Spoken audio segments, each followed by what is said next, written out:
Hello, welcome back to COCBLOK, which stands for the Coalition of Craft Beer Lovers of Kentucky on 93.9 FM WLXU. I am Matt. And I'm Jeff. And we are here to talk about beer for another hour. Is that how long our show is? Oh, man. I've been waiting for the moment that we can talk about beer finally on this show. For who talks about beer for an hour? These guys have got to be the biggest losers around. I do it sometimes when I'm by myself in the bathroom.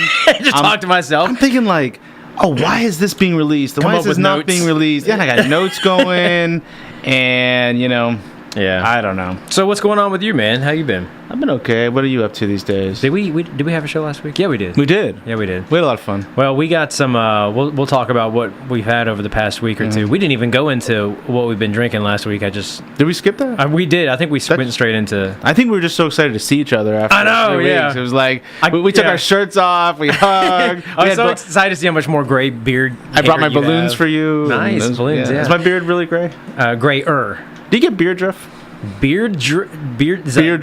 Dandruff, but with beard. But in your beard. I don't. You know why? Because you're your wife. Because what? Because she's an expert at hair. Well, that's possibly true, but the dandruff comes from dry skin. Dry skin underneath the beard, which is hard to get at. I moisturize. I need to do that. Yeah. I'm against it because it feels kind of feminine and I'm kind of masculine, if you haven't noticed. That means you're insecure. Extremely. And you're always trying to prove something. I mean, I'm a man. I don't put moisturizer on my skin. I got to do that. I get beard drift really badly. Just don't call it moisturizer. I use a balm. I can't wear dark shirts. I'm wearing my tired hands. I'm shaking it here and there just to get that beard drift. Golly, is it really that bad? I've been trying to get at it, but not succeeding. I use just a little bit of balm and I rub it in and I comb it through. Yeah. Who told you to use a balm? See, when you call it a balm, it doesn't sound as emasculating. I slipped in a Seinfeld reference there. Really? Who told you to use a balm? That's a balm. Oh yeah, I do remember that. I do remember that episode. So anyway, man, it's good to see you again. You too. It's been a week. We're gonna go over.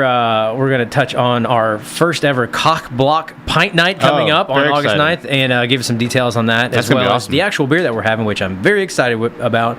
But before we get into that, what have you been drinking around town? What's good, man? In bottle? Anything. Well, anything. I get excited about. I'm a big Deschutes fan. I love Deschutes. I was happy when Deschutes came here, and I get excited when the Black Boot anniversary. Black Boot anniversary. It's the 29th anniversary of That's a lot. Of Deschutes. That's a lot of years of making beer. That's a lot of butts, yeah. That's a lot of butts. A lot of black buds in 29 years at Deschutes Brewery, and picked up a bottle the other day, and I think it's have you tried it? That beer, I like Deschutes. That one, it's not even that polarizing.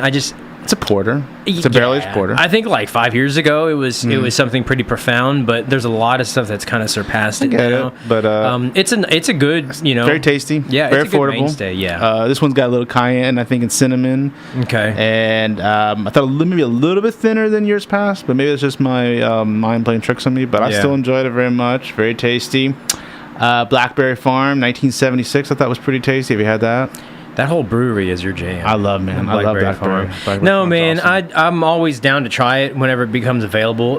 Their stuff is so kind of like approachable that sometimes it just kind of bores me. I love the saisons. They're very good, but it's just if something else is next to it that is more exciting, I will go for that. Have you tried Evil Twin Sumo in a Sidecar? I have. What'd you think? That was good. It's pretty good. I don't know why it says umami on it though. Did you feel it was umami? Well, I feel like they've been putting umami on a lot of their stuff lately. Yeah, like soy sauce, fish barrel. Did it taste? It didn't taste umami to me. But no, I don't know what that meant. I was expecting maybe mushroom or something.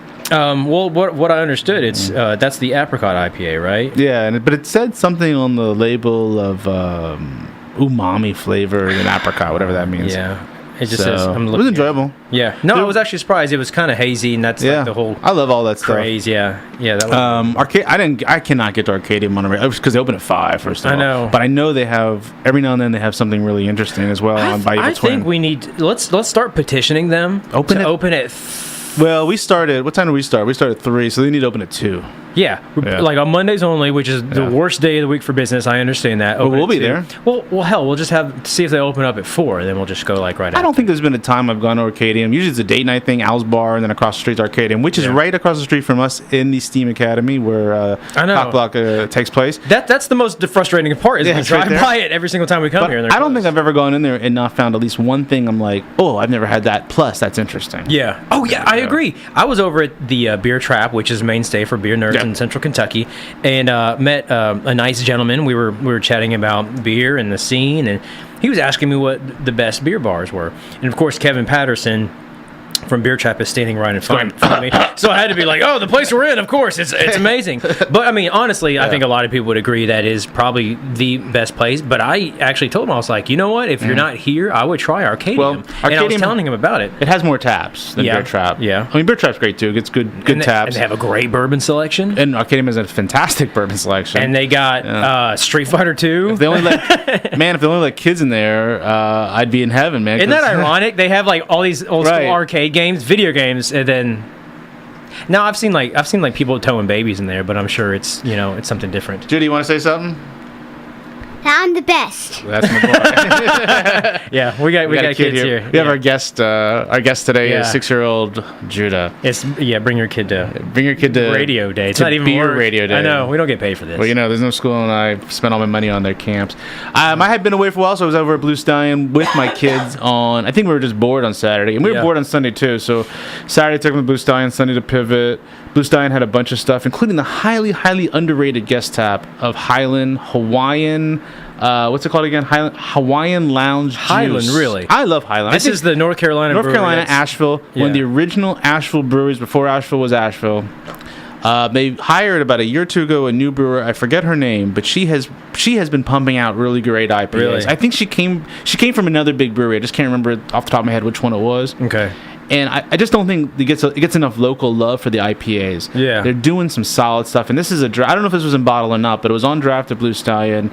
Beautiful, juicy, tropical, fruity. Okay. I love that kind of stuff. They kind of have a reputation of being the very approachable style. Places like Braxton in Cincinnati or up in northern Kentucky, and Ryan guys come to mind where they'll take a lot of these popular styles or just any style, and they'll kind of dumb it down a little bit, so to speak, where like everything's a little bit lighter, everything's a little bit less aggressive. I think Highland kind of used to be that way when you think they're not when they're Gaelic when Gaelic Ale was their flagship. I don't know, maybe it still is. Yeah. Then that reputation might have been deserving, but in the last few years we have seen just some incredibly solid, from the regular Highland IPA, which I think fresh is just fantastic, to that King Macklin double IPA, which is just brilliant, to the stouts, the big stouts they've been doing.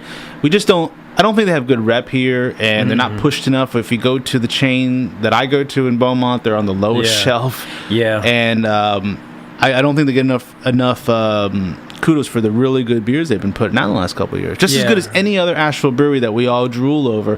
Highland's doing good stuff. Yeah. So that was a good one. That was at Blue Stallion, huh? Blue Stallion, and tried a few other Blue Stallion beers, from the Blackberry Stout to the Passion Fruits. Blackberry Goza to the Passion Fruit Saison that we're on. Okay. And then, although I don't see a lot of people giving it any attention, Pivot, which is our cidery. I was going to ask you, so I haven't been in quite a while, but the last time I went to Pivot, they weren't even making their own cider. Oh, I think I've been 3 or 4 times since they started making cider. Okay, so you've had their stuff now? Yeah. How is it? And for the first time, I had their beers yesterday. See, I didn't know they were making beer. They had 3 beers on tap. Okay, so they are making beer also. 3 ciders, which I hadn't seen before, so I guess they're turning over new cider. So I guess maybe 6 of their taps are Pivot taps, I might be wrong. Maybe 6 or 7, maybe 6. And then they have, of course, some guest beer taps. Yes. And then they have their cider taps that are from other cideries. But I was interested because I saw for the first time they had beer on. So they have an IPA, a pale ale, and an ESB. Okay, so they're playing it safe. Playing it safe to start, right. Okay. But, if you do an IPA... So how you can sell it. IPA is something you can kind of put side by side with everybody else and compare. So how was it? They were okay. I think they were pretty decent, pretty good. I think they're still trying to dial it in. I think they got to dial each one a little bit more, and for me anyways, tone down the fruity esters and up the hop. But that's my taste. That might not be the taste of everyone. Okay. They're drinkable. There's no doubt about it. Okay. And they're worth, I think, going out and trying. At least trying it. Yeah. Okay. Well, I didn't know they were actually making beer, and I think in the beginning they were basically adamantly stating we are doing cider. I thought from the beginning they were going to do beer. You don't think so? I didn't. Well, I think in the beginning I heard they were going to do mead, but you need a separate license. I know that's the thing. It's been changing, and that's fine. But it's good to see that they're branching out and trying the beer as well. So yeah, I'd be interested. And that whole strip is like, if it could ever get developed, you've got Pasta Garage and Pivot and maybe another beer bar or something. It could be like a second coming of Manchester, or a motorcycle place. It's like, but then there's just a lot of houses in Delaware Avenue. But it would be cool to see that area build up a bit. And I was a little surprised because it looked like there were a lot of people there on was it a Sunday afternoon? It's a very small place too, though. Small, but there are people outside and there are people inside. Lots of board games for kids, and they have some guests. Oh, they had a Butchertown. You know Butchertown in Louisville? Butchertown, no. It's right next to where they held the festival, and they have food and beer. But they also, I guess, make a soda because there was some Butchertown soda there. Interesting. Judah, what'd you think of that cream soda from Butchertown you had at Pivot? Did you like it? It was good? All right. I could have given you like 3 different options of the answer that he was good, bad, it's like good, fine, or gross. Yeah. No, he's busy playing Clash of the Clans. Yeah. Anyway. So and of course the Rock House. Yeah. So tell me about Rock House did a release of a coffee stout, which I believe John was discussing on air a while back. I think he was. We should have him back in here. I know. And he was telling us about this months ago, so I was excited to go. I didn't get to go yesterday. I might swing by after this, but it was released yesterday. You went. I went on Saturday because we went to I was by myself for the last 3 or 4 days with the kids. So we went to the farmer's market, and then we show up right at 11 o'clock in the morning. Really? When Rock House opens, there's nobody there yet. It's like, I'm not an alcoholic, man. It's just that I live far from here. As you're like shaking and you're all jittery. I'm already downtown at the farmer's market. It's a pain to go all the way home, come all the way back again because I live so far away. But I liked it a lot. I thought it was good. Very creamy coffee, nice coffee. Smoking Aces coffee, which is a newer coffee roaster. I forget his name. I met him. I forget his name. Okay. I know a few places in town you can get Smoking Aces. And I liked it, but I wish I had even paid attention to know that there was a regular bourbon barrel also on tap, and maybe I would have stayed a little longer and tried that. So this is it's an imperial style classified, but it's what, like 8 or 9%? I thought it was 11. Is it 11? So I'm drinking 11%. I thought it was less than 10. It's 11 in the morning. I'm drinking 11%. That's appropriate. Coffee, barrel aged beer, great. Yeah, you might as well make it symmetrical, mathematically symmetrical. I think because I was by myself, I think my drinking ended at 11 o'clock that night. Oh, with like one eye still like open, and kids go to bed. You're like, slobber coming out of your mouth. Keep drinking, man. What do I got to do? It's 30 Rock reruns and beer all night. I'm lonely. Honey, come home. Well, so let us know. What are you up to, man? What have you been drinking? So I can't wait to try that Rock House one later, and I'll report back. Yeah, that'll be good. I had that sumo in the sidecar, which I was pretty impressed. I had the you remember that Paradise, that Pirate Paradise? Everybody was just glowing about. I didn't have. I had the regular version at Beer Trap. Now apparently this was a keg. I guess they had put on for an anniversary, and they probably subsequently took it off before they actually finished it to make room for something else, some other event. Oh, during anniversry week it was on. Yeah, you're right. They put it back on. So Kevin admitted that it was a little old, but I don't really see. Shouldn't what it be fine? I mean, I guess some of those adjuncts had fallen out because it's like a coconut stout. Even in the keg.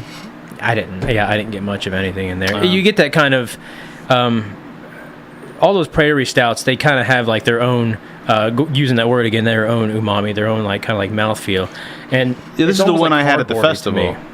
You had the pirate one, right? I had Prairie Pirate Paradise. Yeah, this is just the regular Prairie Paradise. Prairie Paradise. Yeah, the difference is that one is rum barrel aged. The pirate one, I guess that's where you get the pirate nomenclature. But yeah, the regular one is supposed to be a coconut stout, and it was decent. But I really don't get what everybody's freaking out about that beer. But maybe the barrel one is just that one more amazing. Oh no, draft. I had it on draft in 2016 at Trap. Okay. Yeah. Okay. I did get coconut apparently and vanilla when I had it. While I was there, though, I also got to try a new Boulevard beer, the Fooder Project No. 2. Is that the one in the bottle, or is that different? It's a bottle. It was a big bottle. I bought that. Yeah, I haven't me opened and Bradford it yet. shared one. What'd you think? I think mine's in the fridge. I was really impressed. Yeah, it was really good. Now I read the bottle. Is it really sour? It's not. It's so. Here's the story. Apparently, according to the very descriptive bottle paragraph on the back, they were coming up with different beers to blend to create Love Child. And this one apparently stood out so much that they didn't really want to bastardize this kind of like this one part of the blend.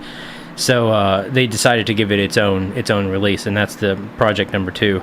Oh, but, yeah, good reviews. It's a little cidery. That's what Kevin said, and he's right. It's got more of kind of like crisp apple cider kind of flavor to it, but it was really good. I was very impressed. I need to open mine in the next couple days. Yeah, I would check that one out. I think the highlight of the week for me was the hazy beer over at Mirror Twin. Oh yeah, hazy but lazy. We should spend some time just talking about hazy again. Yeah, that beer. We love Mirror Twin here. We've had them on multiple times. We love supporting all local breweries, and those guys are doing really good things. I've had more than one person that would, after going and enjoying themselves, would hint that, maybe a few of the styles need to kind of be dialed in also. And, but I think with like the introduction of that one particular beer, that's kind of like the signal that like it's like we got it dialed in. Like it was good. I don't want to say I was blown away, but it was like extremely solid. But I think it's what you expect in the hazy. Low malt. Yeah. Nice hoppiness, See, I didn't even think it was that low in malt. I thought it was just balanced, and I thought it was hoppy as hell, and I thought it was. I don't think I got any malt out of it, which is perfect for me. Yeah. But see, that just goes to show it's perfect for everybody. Like we're getting two completely different things. The other thing I love about a moment like this, and we saw this with Baba Yaga at Ethereal, and we've seen it with Snake Cake at West 6, is when the nerd population just centers and focuses on a particular release, and gets really excited, and people are just going crazy, and there's posts left and right. I'm getting hazy, and I'm getting lazy, and everyone's posing with their beers and putting their beers on Facebook. And Mirror Twin finally hit one of those beers for the local nerd crowd, and it was this hazy IPA. They did, which is, it's strange because that style is really popular right now. It was all over Scandinavia when I was in Denmark. Yeah, everywhere. Everybody's doing the hazy IPAs. No one has really embraced that in Lexington. There's been a couple of like attempts, I think, here and there, but no one has said like, we are doing and creating and releasing and embracing the hazy IPA. I think a couple people are maybe against the fads, which I get. Sometimes they annoy me too. It's just everybody's just jumping on just because it's the cool thing to do. But I don't know. There's something about most of the ones that I have that are really good. But if we didn't have beer fads in craft beer, then we wouldn't have all kinds of styles that we all love today. Yeah. I mean, sour for years, nobody touched this stuff. Right? Yeah. Whether it was kettled or lambic in particular, nobody touched it. Now, a lot of people doing it. Yeah. But barrel-aged beers, it became kind of popular. I don't even... Goza. Who's the original barrel-aged? I don't know. We got to do some research, man. I know. Goza. Who's doing Goza? I don't know. Well, that's like an old style that nobody even like liked anymore, and then somebody brought it back, and it's like, oh my god, have you had this sour salty beer? And it's Anderson Valley's flagship, and I'm not sure if it's Westbrook's either. I mean, it's huge. And did you have the new Founders Goza, Green Zebra? I got one, haven't opened it yet. I saw a lot of love for it, but it wasn't my thing. It was too... I hate watermelon beers, and this is a watermelon one. I thought I could deal with the watermelon, but you may not. You may like it because last time I was at your house, you had Jolly Ranchers, and we're putting them in Zimas. Yeah. It to me tastes like a Jolly Rancher, and it's just too candy sweet for me. Yeah. Okay. But you may dig it. That's not good. I don't know. I bought it on a recommendation, thinking that it's supposedly that's better than most watermelon beers, but I don't know. I went down to the store purposely with these two kids, left them outside because they couldn't go into the store, bought a bunch of stuff, went home. I purposely went to get the Green Zebra, went home, unpacked it. I didn't get the Green Zebra, but everything but it. So I had to go back the next day and just grab a can. Oh, yeah. But I wasn't really into it. Yeah, it wasn't my thing. I got a single, so I'll give it a shot. I'll give it a shot. But you can't go wrong with the price for a single. No. It's cheaper than a six-pack. Yeah. I thought also a couple of the beers recently I was either let down or not too wowed by. Yeah. Braxton Short Fuse. Now is that their can? That's not their hazy one, is it? Wasn't hazy to me. It's another. Was it an IPA or pale? Okay. I wasn't too into that one. I didn't think it was all that great. And then a weird beer was the. I think it was out right about the time I left. Is the Rheingeist Quadrafunk. I'm not. Oh, you haven't had it? It's listed as a hoppy sour. Wait, was that an Bomber? Was that a Bomber? Release? I've seen that, and it Yellow looked weird. Yeah. I thought it was very drinkable. Okay. But it wasn't sour. There's no sour funk in it at all. It was musty, kind of hoppy to me. But it's like, is it a sour Belgian? It's style listed as hoppy sour on the label, which is kind of another hybrid-y kind of thing we're seeing. I know that Mile Wide and Monic and one more brewery is a Mirror. I don't know. Someone else is putting out a hoppy sour. Yeah. At Mile Wide maybe soon, and it's been. I mean, hoppy sours have obviously been there. For a while that people have been playing with this as a hybrid style, but like Prairie obviously and some others. But it wasn't very sour to me. I think hoppy sours have tried to become a thing, and I've had some that I really enjoyed. When you do it wrong, though, or if you can't get it quite right, it's kind of like a train wreck. Yeah. And a lot of people get that catty kind of like I didn't get that cat pee kind of taste from like the hops and the. I prefer it, and maybe it's from thinking of Prairie, where you get more of a tropical fruit coming out of it. But this one didn't have any of that stuff. I saw quad, and I just assumed it was Belgian. I don't know why they call it quad. Maybe because I don't think there's a quad base to it. Yeah, I don't get that. That's a misnomer. That's what threw me off. I was like, I don't want a sour Belgian. Sour Belgian. That sounds like an accident. Yeah, I know. Yeah. Or it sounds like a really angry guy serving you French fries. Yeah. Yeah, exactly. But bump. Okay. Well, let's take a little break. When we come back, I want to talk about more of this haze craze. Yeah, it's a hazy shade of winter out there, man. Get it? No, hazy. I don't. Just go to break. Hazy shade of winter. You know that song? No, I don't actually. You don't know? That's a Simon and Garfunkel covered by the Bengals. No? Is it? Hello. Welcome back to COCBLOK, the Coalition of Craft Beer Lovers of Kentucky, on 93.9 FM WLXU. I am Matt. And I am Jeff. And we are talking about beer because that's what this entire show is about. So if you don't like beer, then turn off your frickin' radio and go listen to some pop music. Who doesn't like beer? Communists? Yeah. North Korea? Non-Americans. North Korea canceled. Kim Jong-un's canceled its beer festival. I saw that only been on for 1 year.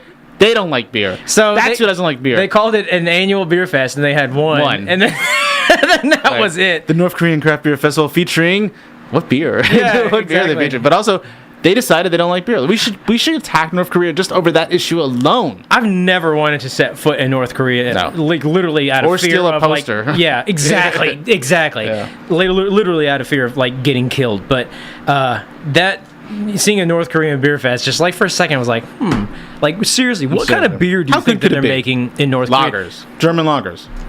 I mean, do you think they're actually importing stuff, or do you think everything there is like from people? No, I think I read a piece years ago that they had brought in German equipment and maybe some German brewmasters to teach them how to just do old school German styles. Okay, so it's all real basic stuff. I would guess, but then I don't think you're going to see any hazy IPAs. No, they're going to use their propaganda to tell you like this is the same thing they're doing in the West. If I were Kim Jong, which one is he? Kim Jong Un? Is it Un? Dos? If I was this dude, I would brew. I would make it my mission. No more nuclear testing, no more missiles. We're going to do a hazy IPA, and we're going to conquer the American palate through our hazy North Korean IPA. And suddenly Americans would be like, you know what, man? Hey, North Korea's not so bad, man. They got a really great IPA. Hey, what do you want? All of a sudden, everybody's a Dennis Rodman. I'll trade you a 4-pack of Monkish. Yeah. Yeah, we're shipping to North Korea now. Is anybody waiting in line in Pyongyang, man? Oh, my God. The line is around the block for some of this IPA. Yeah, so man. After we do Copenhagen, which is in 7 weeks, then we'll go to a... we are not going to Copenhagen. You know that. We're gonna start a... We're going to Boston. Well, no, it's called Copenhagen. I know, but we're not actually going to Copenhagen. I understand that. It's like, sure, it's like saying we can call it the McKellar Copenhagen Beer Fest being held in Boston, Massachusetts. The beer list looks like it has 5 beers on it. It just started. I was like, what's going on here? Well, this is what I paid for. Yeah. So the Copenhagen Beer Fest, which is in Boston, Massachusetts this year, released their... they started... to release the beer list, and there's like 6 breweries on there. And Jeff's like, why are we even going to this? There's only 6. We're like, dude, it just started. It's like Arrested Development. I've made a terrible mistake. No, it'll be fun. Yeah. So that'll be 7 weeks. That'll be fun. I believe you. But we were talking about these hazy beers, which is a huge thing right now. This is the fad, just like what Gozes were before that, and just like who was the first hazy IPA, New England IPA brewer? Was it Treehouse? Was it? Well, I mean, Trillium? Heady Topper was. Heady Topper, is that what we're going to count? Before that. And yet, Heady Topper is not that hazy compared to some of the stuff that's coming out these days. It's sedimenty, though. Yeah. It's like the haze is like it actually settles. Right. But if you want to call that, I would say that's the first one. And you know what's funny? It's like that was the #1 beer of all time for the longest time. Probably still is in a lot of people's books. And people are just now coming around to doing more stuff like that. And I guess people have tried. Now it's an extra in your box. Yeah, exactly. So, but now people are concentrating on that style. So you got these bearded irises, and you got that's from Nashville. The Trilliums, and all these people. That's like all they do now is just hazy IPAs. Last time I was in Philadelphia, I think last November, it was every little place we went to, someone was doing a hazy IPA. Yeah, it's like the new standard. And it's New England style, and people on the West Coast are doing it too. Monkish. Yeah. They're known for it. But it's great. It is. Nobody talks about the old school beers like Pliny, etc. now because we're just talking about hazy IPAs. Yeah, this is the new. This is the new old school. This is the, the old new school. What's gonna come after hazy? New school? I don't know. Muddy. Do you remember the show we did? We were trying to predict the next fad. But of an IPA, what would be the next IPA? Oh, I don't know.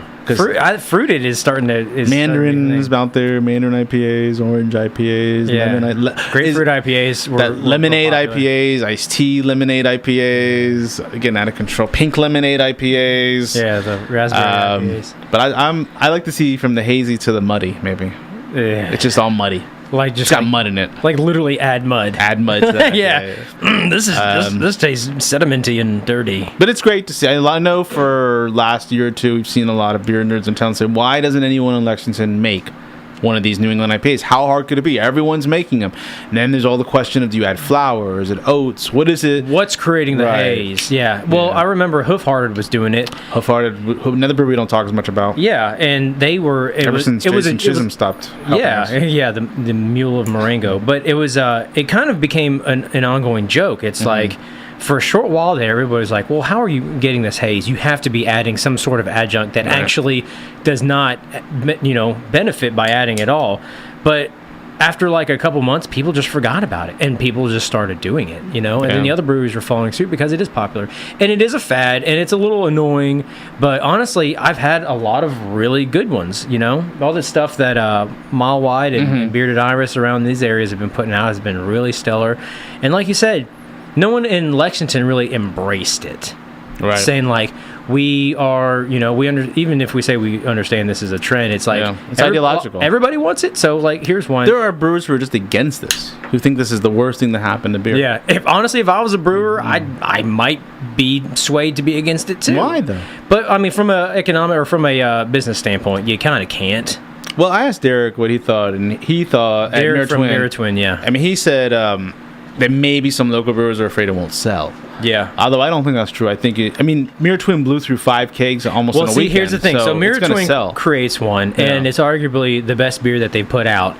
And they sold 5 kegs in just a few days. Right? Yeah, it like completely just blew through their batch. But it's funny because you look on our COCBLOK Facebook group, and it's just like every other post was like Mirror Twin Haze, Mirror Twin Haze, Mirror Twin Haze. People were excited. Yeah, and it was like I texted him yesterday because my brother-in-law was in town, and my wife went down to Tennessee this weekend, and she wanted to bring some beer for him because they live in Tennessee about an hour east of Knoxville. There's not a lot of beer there, but he's starting to get into craft beer. So I was at Mirror Twin. She stopped by.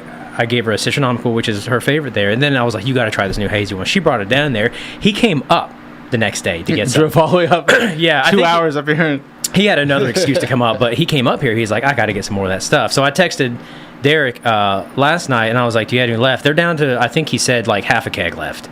So, I mean, it's blown through really People love quick. It. People bought it's it. Definitely selling. But I would say I guess that's the first one in Lexington, the first hazy IPA in Lexington, where they're coming out and saying, yes, we understand. The last batch of Hop Shakalaka got pretty close, but it wasn't. That's what wasn't a hazy. That's what I mean. IPA. There's been a couple that have been hazy, but they're not really saying. They're not coming out saying that's what we were trying to do.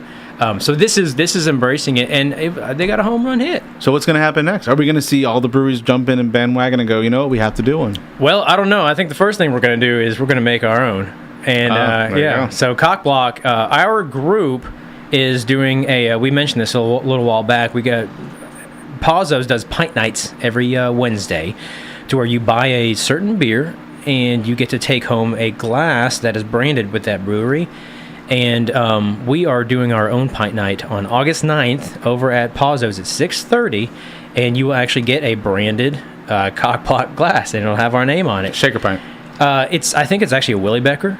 What's a Willy Becker? It's like kind of like a pint glass, but it kind of comes up. It's a little bit more narrow, and it comes up and it curls to the top. That's better. It's a German style, yeah. That's better than a shaker pint. Yeah. Wow. Pazos is putting that up.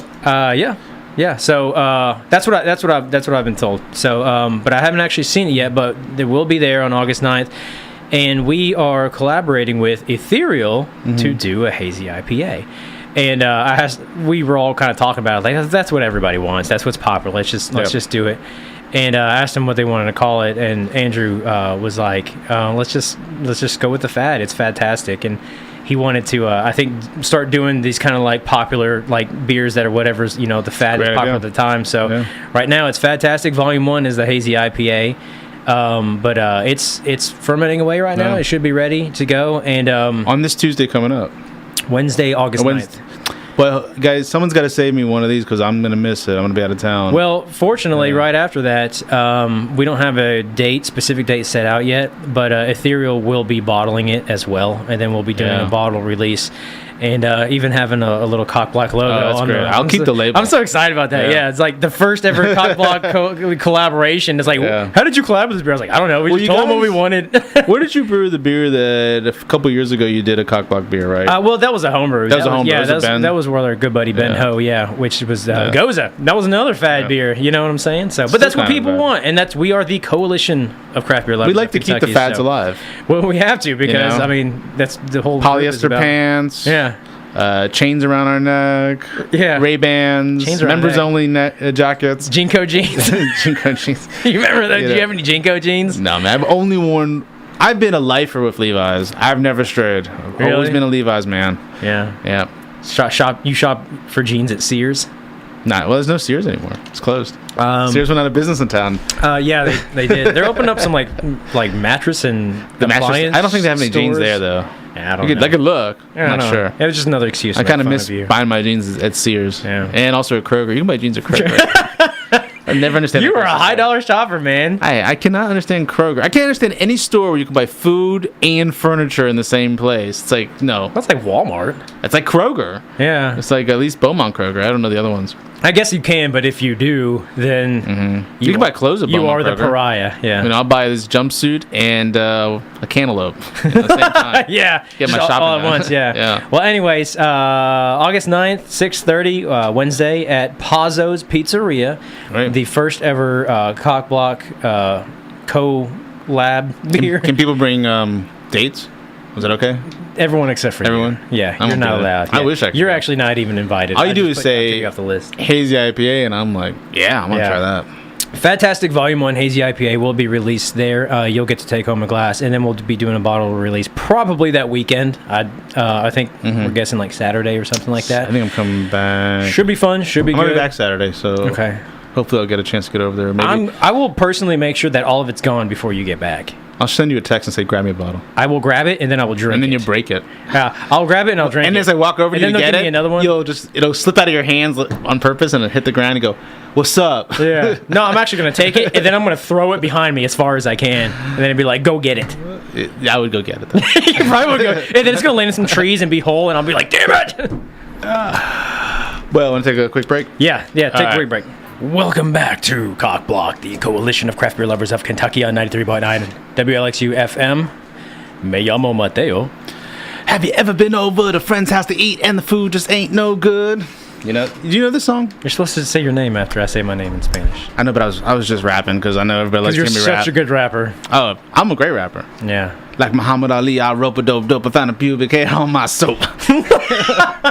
I'm the greatest rapper of all time. Oh my gosh. I'm the worst. You're down there. You're down there. Me llamo el rapper, el mejor. What is Jeff in Spanish? Jefe. No, that means boss. Yeah, boss. That's close. I guess that'll work. Yeah. All right. So I'm Matt, and that's the boss. I'm el jefe de radio. Okay. Well, welcome back. We're talking about beer, and beer's good. Tastes good usually. I know. It'd be nice that I could put some in my cup here, but we can't. We are not. Even when the kids aren't here, we're not allowed to drink beer. I know it. There's no school. It should be fine. There is a kid here though. So. That's my kid, and he's used to drinking. Yeah. Hey, Judah. What? Do I like beer? Yeah, you love it. There you go. Judah, do you like beer? I haven't drank it.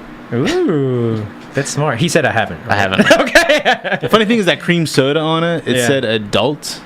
And I was like, what the hell? And I'm Googling it really quickly as he's drinking it. Like, no. I didn't just give him something adult beverage. Like, like a dad's or, like not your father's. Not your father's, whatever. Yeah. And I'm thinking, no, it said soda. And it was a soda. There was a huge deal about that like a year ago where somebody at Applebee's, like when Not Your Father's was first getting popular. Ordered it? Yeah, somebody at Applebee's ordered a root beer for their kid. and one of the servers didn't know what it was, and they actually took it out and gave it to the kid. And the guy was like, "This got booze." Yeah. And she's like, "No, it doesn't." It does. Yeah. Yeah, and I think they sued him, and I don't know. There's also one that's like 10%. Yeah, I've had that one. It's okay. So here we are. We should have a new segment called Dr. Fabulous's Pet Peeve. Okay. Starting now. Starting now. And it may not last longer than today. I may never do it again. Okay. I may forget that I ever started it. Dr. Fabulous's pet peeve. But I was over at one of the local retail establishments about a week ago, and I saw on the shelf some beer by a Tennessee brewery called Mill Creek. Now, I have had a Mill Creek beer before in Tennessee, in Knoxville, in Nashville at Craft Brewed. Okay. It's an okay brewery, small brewery.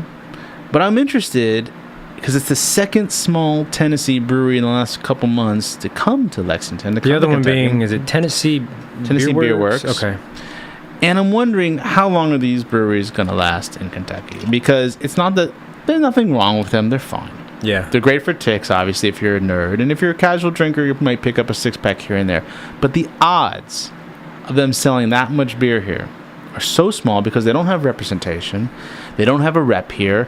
And all of a sudden, as far as we know, but they're so small. And these distributors pick up these little, I don't understand why they're picking up these little breweries that don't have a strong reputation, or that the average consumer's eyes are going to brush over in the store not knowing what it is, when we've seen a graveyard of these kind of breweries come through town, and they last maybe a year or so, and that's it. And because no one's buying the beer, because no one knows what the beer is, because the stores that typically stock them, they don't sell. They just put it on the shelf and walk away. And sometimes they put it on the low shelf, sometimes on the middle shelf. But your average consumer is not going to know what Mill Creek or Tennessee Beer Works is, or Lazy Magnolia, which I guess is still sitting around from Mississippi. Even though a lot of the beers that they brew we don't get, because I'm sure they're not selling the stuff we do get. No. I mean, how long can the distributors still play this game rather than going after some better names in the world of beer if they want to bring new brands to the market? Now, we talked about distribution the last show a little bit, and how there a lot of stuff is stagnant on the shelves. But what you're saying is that a lot of these smaller breweries that aren't real, I don't know if creative is the word, but they're not really ambitious with their styles.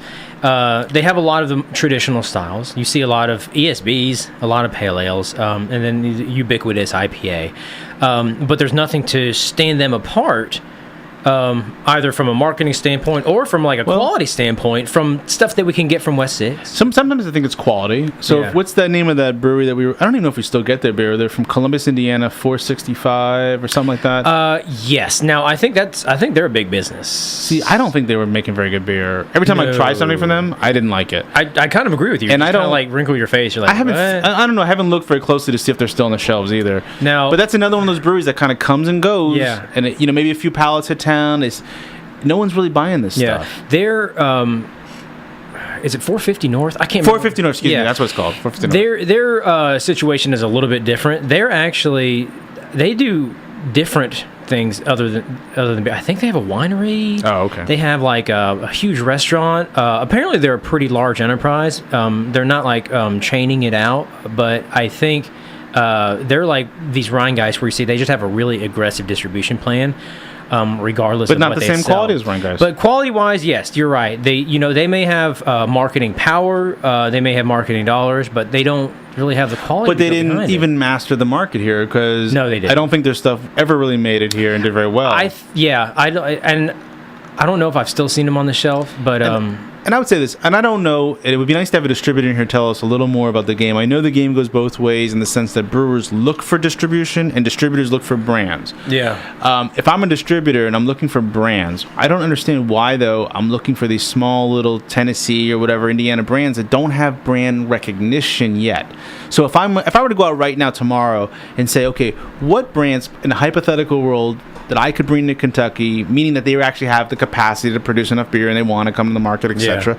I would look at Pipeworks. I would look at Burial. I would look at Fatheads, which is, again, expanding capacity, expanding its production. Fatheads would be a great addition. They're building a whole new facility, I guess, so they're going to be making 100,000 barrels. We should be getting Fatheads, you'd think. Yeah. And I'd be looking at those brands because they just have much better name recognition than Mill Creek. No offense to Mill Creek. Now, are we sure that Tennessee Brew Works and Mill Creek are maybe not a Tennessee representative that is some sort of, coalition spokesperson isn't trying to push them on us. Could be. And bringing them. And maybe it's the flip side. Maybe someone is like, we want to bring Tennessee beer outside of Tennessee. Could be. Even though, it's pretty obviously. I mean, I think about mediocre. I think about distribution all the time, and an obvious move to make would be the regional model, where you only look towards the nearby states. Yeah. It's the easiest push to get your beer freshest to market because it doesn't have to go very far. Yeah. And it's the best chance for brand recognition because there's a good chance that beer drinkers have been to your state and brought back some of your beer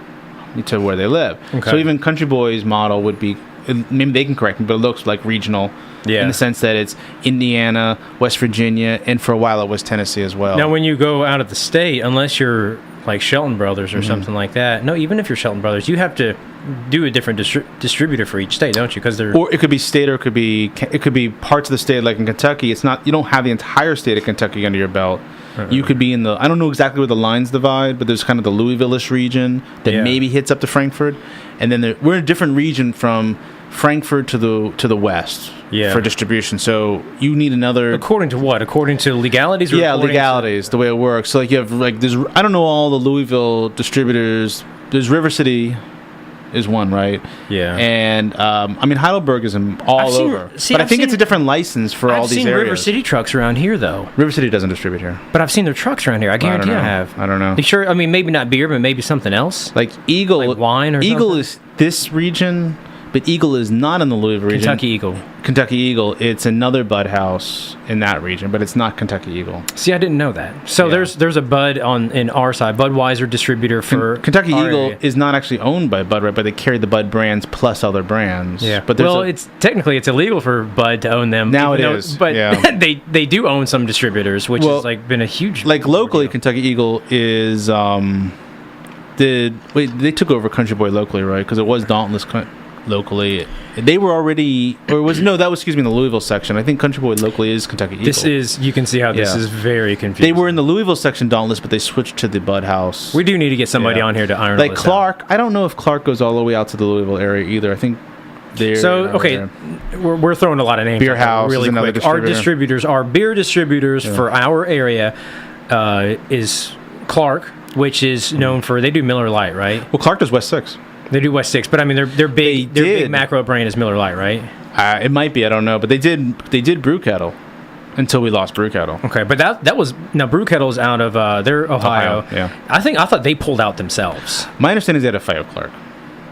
Oh, really? There was a disagreement. Okay. But Clark has done really well by West 6. I mean, they put West 6 everywhere. Yeah. But, West 6 had a big hand in, they promote their own products. But they have reps. Kudos. Exactly. The kudos to them. I think any brewery that's serious ought to do that, really. If you can afford it, you should have reps. Yeah. True, yeah. Rhinegeist has reps. They pay. I think in addition to the distributor, they pay someone to go out and sell the beer. Exactly, yeah. But, I mean, you say if you can afford it. That is true, but, I mean, I think that should be one of your first things to try to afford. So. Yeah, because I wouldn't put my hands in a distributor and just leave it there. No, if I was... Because, and this is the prime example, you go to someone like Clark, and you got Miller Lite that is just shoving money at them to, promote their products. Blackberry Farm, a lot of us know who the rep is. We've met him. He's a really nice guy. But he travels the whole region selling Blackberry Farm. He's here probably once every 6 months. Yeah, he comes through town all the time. And I don't know that Mill Creek or Tennessee Brewworks has a rep that they can send out. That's regional, let's say, that hits all the states. I don't even know how many states each one of them is in. They just might be in 2 states. But if I were doing that kind of work, like Schlafly had a rep that eventually became one of the owners of Mile Wide. Okay. I don't know if, I don't even know. We don't see as much Schlafly as we used to, so I don't even know if they're still really pushing beer hard around here. Yeah. So I don't recall seeing Tennessee Beer Works outside of Tennessee. I probably could have grazed over it if I was in a different distribution area, but seeing them in our market, it does kind of raise some kind of question marks over your head, what exactly is the goal here? And you don't want to down any craft brewery. I mean, this is somebody's dream. This is what they're doing, and hopefully they can be good at it, but. There's a lot of from a distribution standpoint, the people that are running the distributorship probably should have an obligation to find good selling product out there, bring it to the market so that way they can make money. It just makes business The sense. narrative I never understand is when a distributor takes on a brand and doesn't do anything with the brand. Yeah. And some people say, well, they do that out of to kind of the no compete or whatever. But the fact is you took on that brand. Yeah. Now you're buying the product and letting it sit in your warehouse, or you're not selling it in the store, so you can't sell more product. Yeah. I don't understand this business model of taking on brands and not actually selling the product. Because then they can't actually make money on it. But no, there is that kind of flip side on the back, which really frustrates me. And I'm not going to call any specific names because I don't, have verifiable evidence to, indicate anybody specifically is doing this. But distributors are kind of notorious for that, of like just trying to go out and gobble up brands just so they can have that exclusivity. And that's like a power play. And it's like they can make money or they don't have to make money, but nobody else will be making money. Nobody else will make money off that. Puts them in that position too. There was a case years ago where Dogfish had sued. Maybe it was in the Chicago area or something like that. I think it was Dogfish Head that sued to get out of one of these contracts. Because once you get in the contract, it's kind of like very difficult to get out. Yeah. Like I know the distributorship has all the power in this situation. You have to pay your way out, because the distributor will say, "Well, I'm going to lose this amount of money if I let you just out of the deal." So then there's a payout to get out of the deal if the distributor agrees. It's ridiculous. It is ridiculous. Alcohol laws in general are really ridiculous, and I don't know if it's because they're all state dependent and they're all different every single state that you go to. Of course. That is part of it, though, because then there is no there's no common denominator. It's like you can't just say like, well, this is the way it is in our country, because it's not. You can go to one place and they'll have a dry county, another one they got a wet county, and it's just like everything that they do is different everywhere you go, and it makes everything very frustrating. But it makes it like this: we can't even understand what the hell's going on. I don't understand though, just taking on these little brands and not going for some better brands. If you're gonna bring in something, okay. So what do you do? Let's say Tennessee Beer Works comes up and they approach. I don't even know who's distributing them. Do you know? I don't know. Let's assume it's Dauntless. Okay. Well, it's not. Yeah, I know, but we don't know who it is. And let's say they approach these guys and they're like, we think we have a great product. We believe wholeheartedly in it. We want to expand outside of our very specific area. We want you to represent us in this market. We'll give you this much money. We'll sign over exclusivity, stuff like that. Do you just say no? If I'm the distributor? Yeah. Well, if I'm the distributor, maybe you just say, sure, why not? Because I'll put your stuff on the shelf, and if it doesn't sell, what's the loss to me? Maybe that's the case. I mean, I'll invest X amount of dollars in buying these many cases from you, so I'll put it in order. Exactly. Maybe it's not that much money in the big scheme up front that I'm probably buying 20 cases or 30 cases or whatever a pallet is.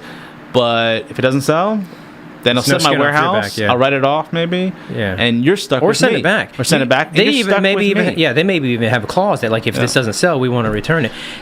I suspect that's kind of probably the situation. It's a little brewery that wants to expand because they want to make more money, like every regular red-blooded American business out there. And they probably approach some guys and be like, we're going to give this to you, cross our fingers, and we're going to give you the power, and hopefully it'll sell. And the distributor's like, okay, whatever. That might be. Maybe. But I'd rather see us get some other big boys here than these names. Yeah. I want to see Burial here. I want to see. Well, we'll see Wicked Weed, I'm sure, at some point with the buyout. Well, as soon as somebody gets bought out by an Anheuser-Busch, it immediately pops up in it. Although we don't see 10 Barrel.